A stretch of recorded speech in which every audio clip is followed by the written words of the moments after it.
In the United States, the midterm elections are only 6 weeks away, and Donald Trump is using the hype to whip up his base while refusing to declare whether he'll run again for the presidency in 2024. Here he is in Ohio last week, chipping away at Sleepy Joe. And a poll just came out. Did you see it? I'm 18 points up on Biden. Who the hell wouldn't be? Who wouldn't be? There he goes, hey. I caught up with US commentator and columnist for The Hill, Kristin Tate, who pointed out that the election season is looming with chaos continuing on the US southern border, an emerging energy crisis, crime issues rampant, inflation soaring, and of course, the US in recession. So every marker of American life right now is worse under Joe Biden and the Democrats. So that's led a lot of people to suspect the Republicans will do well. What's interesting, though, Chris, is over the last few weeks, the Democrats have actually been doing a little bit better in the polls. And I think that's because of the shift in focus away from the issues to Donald Trump, who's not even on any ballots in this midterm election, and these so-called threats to democracy that Trump and his base represent. So that's all the Democrats have, is they are trying to get their base whipped up into this, hysterical frenzy over Republicans being a threat to democracy. And unfortunately, some Republican candidates are falling into that trap, and instead of staying focused on the issues, are getting bogged down in these conversations about January 6th and Donald Trump. But I still think, generally speaking, Republicans will do quite well in the midterms. Yeah, I think it's so transparent. Joe Biden won as the anti-Trump candidate, and here we are 2 years on at the midterms. They're trying to run as the anti-Trump candidates again, trying to focus on Trump, even as you say, even though he's not even running on any ballot. So unsurprising, there's a lot of casting forward to the next presidential election. I want to show you the latest polling on that because it is fascinating. It shows you that, of course, most people don't want Joe Biden to run again in 2024. 72% don't want him to run. Only 28% want him to run. But interestingly enough, also 31%, only 31% want Trump to run again, and 69% do not. So very similar numbers there for both of the contenders last time around. Does this show that most Americans just want to move on to something different? Absolutely. Nobody wants Joe Biden to run again. I mean, even the Democrats and the party establishment and insiders, they want him gone. This is a man who has lost control of his mental abilities. He can't get through speeches. He mumbles.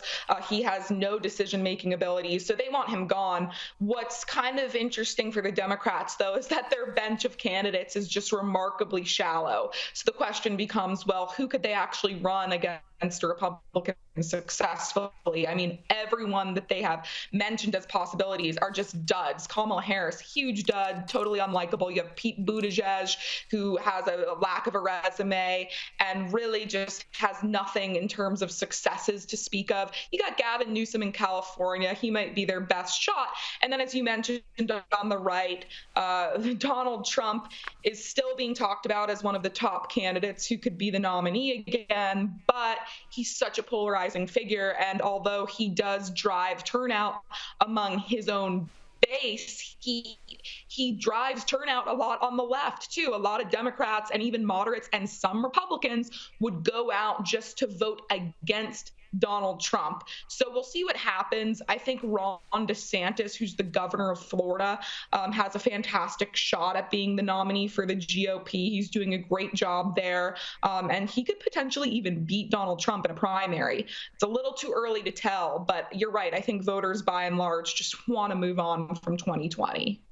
Well, the primaries are going to be a big indicator, I suppose, in that. And just talking about that polarisation, I suppose, and the fact that Joe Biden is so unpopular. Have a look at what his former press sec said about this. She's a commentator now, Jen Psaki. She says if this midterm season is all about the president, then the Democrats won't do too well. If it is a referendum on the president, they will lose, and they know that.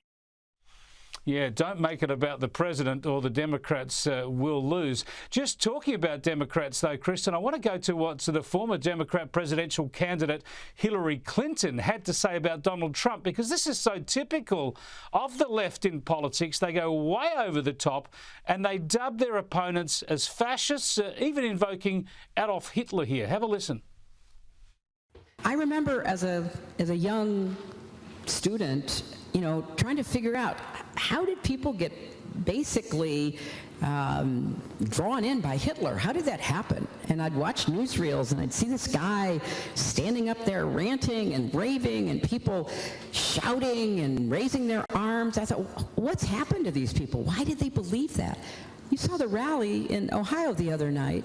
Trump is there ranting and raving for more than an hour, and you have these rows of young men with their arms raised. Kristin, this is just terrible, isn't it? This is just politically dumb as well. It's like the deplorables comment. You're just tarnishing half of the voting population, almost begging them not to vote Democrat. Yeah, I mean, they've gone so far. At this point, you just have to laugh at these leftists. They are so desperate at this point and making these ludicrous comparisons. They've lost all credibility. When you start calling everyone a Nazi, you can't credibly make that argument about anybody anymore. So I mean, I think most people at this point see right through these left-wingers simply because, again, they have gone too far and they have zero credibility. But that's all they've got. All they have is Donald Trump. That is their only hope at winning these midterms and the coming presidential election, is getting people whipped up over Donald Trump again. So that's why they're doing this. But yeah, it's like the deplorables comment, because we all know it's not just about Donald Trump. It's about half the country. It's about all the millions of Americans who voted for Donald Trump that are now being cast as Nazis and fascists. But at this point, you just got to roll your eyes at these Looney Tune characters. They're just totally ridiculous with their rhetoric. Spot on, Kristin. Thanks so much for joining us again. Thank you so much, Chris. Always a pleasure.